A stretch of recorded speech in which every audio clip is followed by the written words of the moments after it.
Dr. Jen. I'm here at my local pharmacy checking on their fertility products to let you know what I think and whether they will help you get pregnant. So I just walked in and I came across these. So it's pre-seed and there's one called Frida Fertility. What these are like fertility lubricants, and it says help support sperm quality.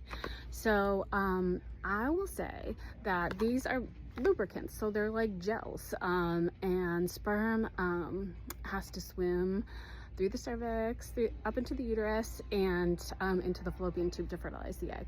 So if it has to swim through a gel, it's not necessarily the best thing for fertility or the sperm, because it makes it harder for the sperm to swim.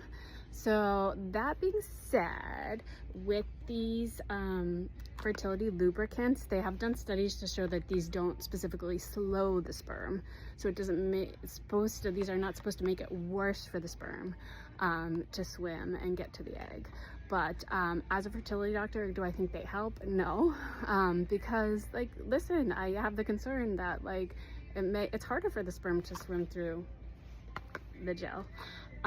But if you can't have intercourse because it's too painful unless you use a lubricant, then this would be the one you should use if you're trying to get pregnant. So yeah, if you can't have intercourse, it's too painful without a lubricant, use this one, because it probably will not slow the sperm. But does it like help the sperm? Not in my opinion. So as a fertility doctor, there's one from Frida Fertility. It says it supports sperm viability. So I looked at the ingredients between these two, and the only big difference I see in this one is it has something called fructose, which is supposed to like help this, like it's basically sugar or energy for the sperm, but that's never really been studied as far as I'm aware. They've seen it in like the IVF lab. When you have media with fructose, it can help the sperm swim better, but putting it in a gel, again, gel is not lubricant is not great for sperm. So I'm not 100% convinced on that, and that it's any better than its partner. So let me know if you have any questions on this.